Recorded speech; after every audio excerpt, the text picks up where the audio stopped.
us have first-hand knowledge of how the economic climate has dictated a change in recent years. Through expanding into a global working village, the environment of work is becoming more and more aggressive. It's no longer a job for the rest of your life.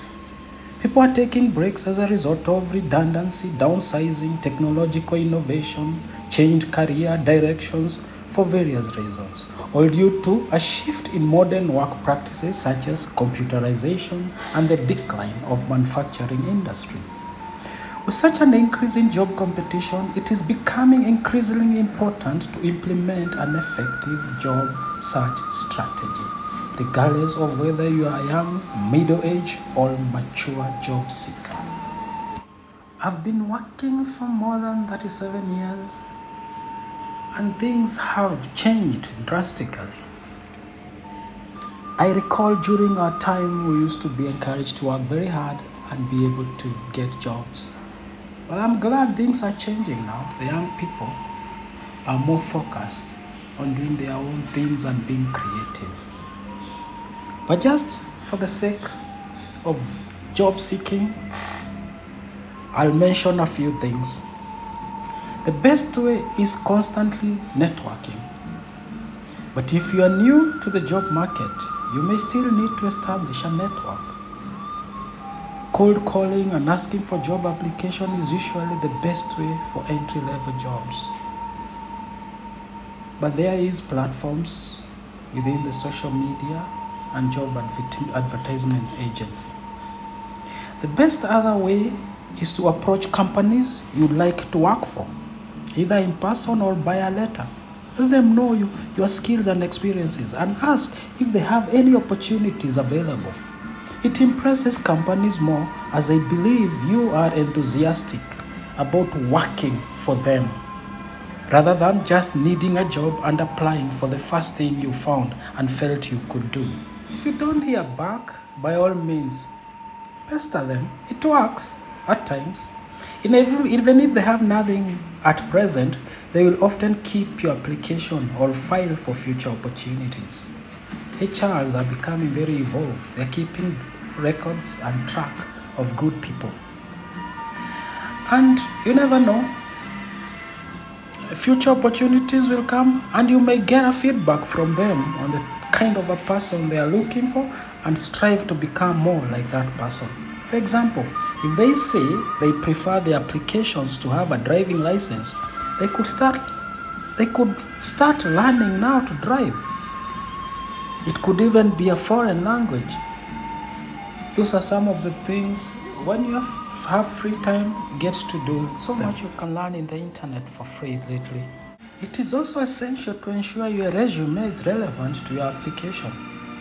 I have worked in several places and had an opportunity to recruit, which means going through several applications. Most spend the majority of CVs saying how good their school grades were, how they were in debating clubs, and some team somewhere and that they traveled. An employer doesn't have time to read through all that irrelevant information. If what you have done isn't relevant, make it seem appropriate. Say that your time traveling helped you to develop skills, for communication with a wide variety of people, and you feel this would be useful when dealing with a wide variety of customers in a busy hotel, for example. Above all, remember that no one owes you a job.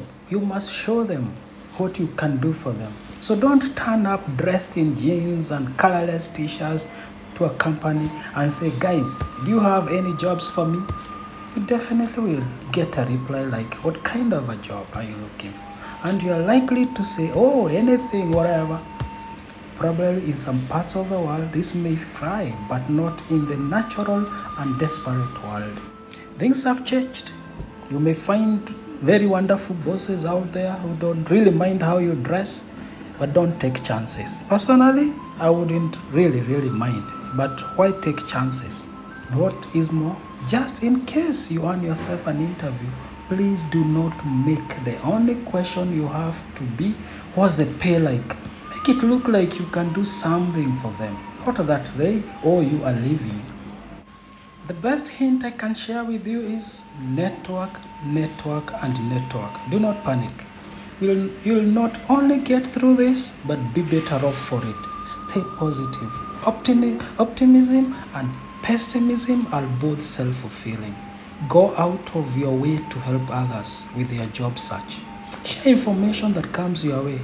Trust me, karma counts. Be able to tell someone in 25 words or less what your dream job is. Be able to say to a hiring manager, recruiter, or executive again in 25 words or less why they should hire you. Put those words in your resume. 25 words are not such an enormous paragraph. Be able to answer the question yes again in 25 words or less. Or what you do, create and achieve that one else can. You're one of two finalists in front of the hiring panel or an individual. Why should you be the one to be picked? As much as possible, seek help. Ask everyone for input or resume, but keep what works for you. And guiltlessly toss the rest.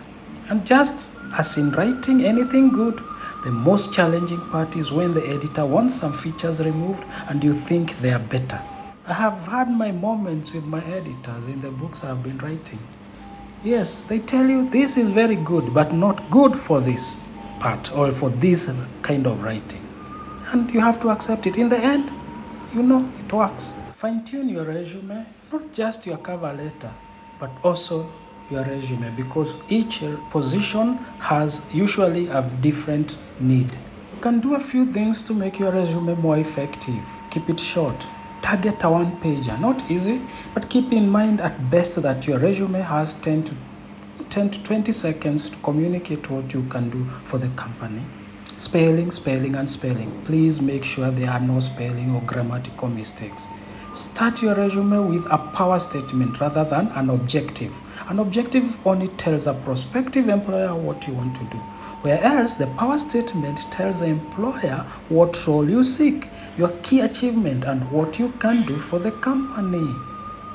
Another fact worth considering is, what do you want in your job? We all have different needs. Career advancement is paramount for some people. So targeting companies that can offer you promotions and value your drive will produce better results. Identify what you want will help direct you to the type of jobs that are best suited to your needs. Identify and target companies that you would like to work for. Conduct your research to find out as much as you can do about them. Create a CV specifically targeted to meet their requirements. Make sure your cover letter reflects the skills and experiences you can offer. Ensure you tell them why you are interested in them and how it will benefit them to interview you. This approach is especially relevant if you want to know how to change careers. So what's more, sell yourself. Some people think sending out speculative approach letters with your CV is desperate. Just consider this for a while. A position is about to become available and no one knows. Your letter arrives on the desk and the person responsible for hiring. What do you think will happen? Chances are you could be called for an interview. And remember, this is definitely likely to happen. It's inevitable. A negative response. A negative response is not the end. One of the most important things for you to remember when job searching is not to get discouraged. If you do not get a job, you have applied to stay focused and concentrate on the goal. Sometimes you may not be the right person for the job, or they might have made a mistake. Many best-selling writers I've known were rejected all times and many times. But by persevering, they were eventually discovered and became great success. Don't give up and you will succeed. Thank you for watching. Next time we look at how do you keep the job and how do you succeed and survive in workplace. Thank you.